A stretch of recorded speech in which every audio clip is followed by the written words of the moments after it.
Yo, my name is William Gold. Whether you're an artist, a graphic designer, musician, and you need some artwork for your upcoming music, I'm gonna show you how to make something super dope in 10 minutes. Let's get to it. Alright, so look, first thing you need to know is that in order to make cover art, you have to have a program to do so. If you don't have the program art, but you do have a little bit of money to be able to spend, feel free to hit up places like Fiverr. But if you do have the money, go ahead and grab Photoshop. So I'm gonna go ahead and open up Photoshop here. Photoshop is the one tool that I use to make any cover art. Alright, so we're in our Photoshop program. As you can see down here, I have a number of different things I've worked on.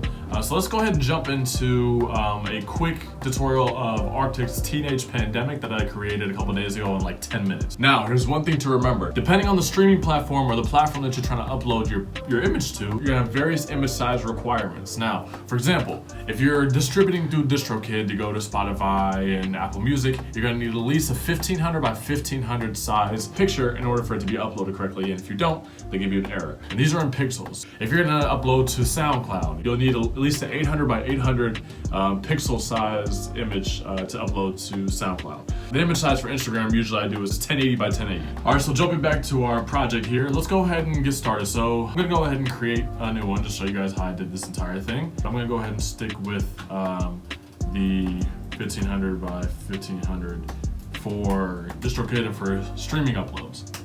So we make that. I'm gonna zoom out here a little bit, Command minus to zoom out. First thing I wanna do is I want a background. I just want a cool looking background. So come to Google, I'm gonna search night sky wallpaper. And I'm just gonna look through the ones that there's a ton on here. When I'm creating one, I think about what is gonna give me the most room to create so that has like the least amount of elements. So for this one, because I want it to be heavy text focused, I wanted the least amount of elements in my picture, my background, such as trees and stars and clouds and stuff like that. And this one right here, so I was like, okay, yeah, this is cool. So I copied the image, come back to my program, Command V, pasted it, and I'm gonna rescale it so that it takes up my entire canvas. And sometimes you'll find images that change in quality based on if you are increasing the size or decreasing the size. Sometimes you'll find images that don't have that option or have that problem. So we have our background. Let's move on.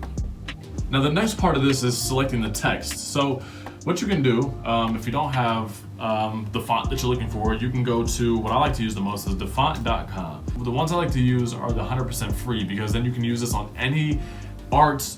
Use that art anywhere you want without any legal issues. So I'm gonna go ahead and hit T to start creating my font. And I'm gonna select teenage,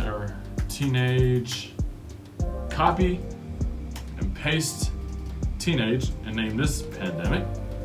Now we have two separate layers, and I'm gonna go ahead and hit Command T to make this larger, increase the size of my text, make it pretty big here, and move to the center.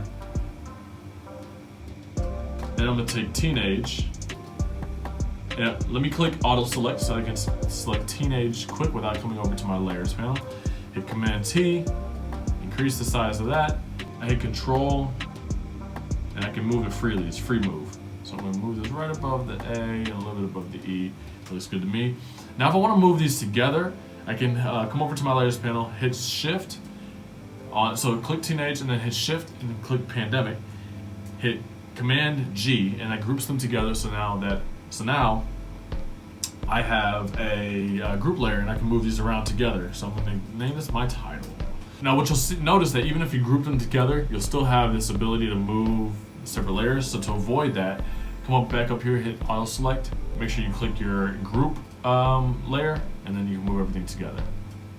Move that back to where it was at. I'm gonna go ahead and add in my artist name. Arctic. Let's make that smaller. Move that up to the corner. I like to just eyeball it. Now sometimes I like to add layers onto my project to give like a vintage look, right? So what I'll type in here is like vintage overlay, and I'll come to images, and there's all these cool little overlays here that I can use. So I'm gonna use this one right here. I'm gonna copy or right click, copy image. I'm gonna paste it right on top of my project. Now to make this fit, again, we're gonna hit Command T to maneuver this. and make it larger. And this is okay. I think it'll look nice. I'm gonna hit enter. Now it's covering my entire project. So to fade it into the rest of the image, I'm gonna come over to opacity and just kind of bring this down until I like how it's looking. So right here is about nice. I'm at 26%. It's faded into the image, so you can still see some of the cool vintage lines, but it's not overtaking my image. To make this look even more vintage, let's add in another layer here. So come down to the plus sign, click that, and you'll see this new layer appears. I'm gonna hit the G button, which brings up my paint bucket. And I'm gonna select a color over here that just reminds me of something that's a little more vintage, like browns or golds, but I like this like brown, this faded kind of pasty brownish. I'm gonna go ahead and click right on that layer. It's gonna take my entire layer, and we're gonna do what we did with the last image and bring that opacity down a lot. Just so we get this like cool faded look. Right? Cool. So now we have that. Now let's do one more step. We have one more step for our text that I wanna add in just to make this look a little bit cooler, like it's in space. I'm gonna select all of my text layers, group those together. And I'm gonna go ahead and select, double click on this group. And I'm gonna come down here to outer glow. Now what this will give me is this ability to make the text look like it's literally glowing, right? And so I'm gonna select a different color. I'm gonna make it a little bit more goldish, and make it lighter. Get a little more faded look. And I'm gonna bring the opacity down some, just so it doesn't, because if my opacity is way up, you can do it like this, but to me that looks kind of tacky. So I'm gonna bring it down to about 21%. I'm gonna bring the noise all the way down, bring the spread up or down, bring the size down, and bring my opacity back. I'm just gonna play around with this a little bit to get it how I want it to look. Actually, I'm gonna change this color up a little bit, make it a little bit lighter. Bring the opacity back up some. So now it's a little more whitish because you'll get that white glow, but it's still a little bit yellow. Let's bring the opacity up a little bit more and really make it look like it's glowing there. All right. Now I just realized that my this bottom text here is not in that group, so I'm gonna drag it onto this, right on top of this group, and now it gets the same effect as the other text does. We're gonna add a couple more things in here just to make it look cool. So if I come back to Google, I'm gonna type in what I know y'all love to have in y'all images is parental advisory overlay, or just image. I'm gonna select one, click it, copy image. I'm gonna paste that right on top. I'm gonna hit Command T, size this down. Sometimes people like to put it right here in the middle. Most people like to put it in the corner. I'm gonna choose the open corner of my image. Get it right in line. Make sure I get that lined up. I'm gonna use my free move, so I hit Control again, so I can free move it around. Just get it right where I want it. And there we go.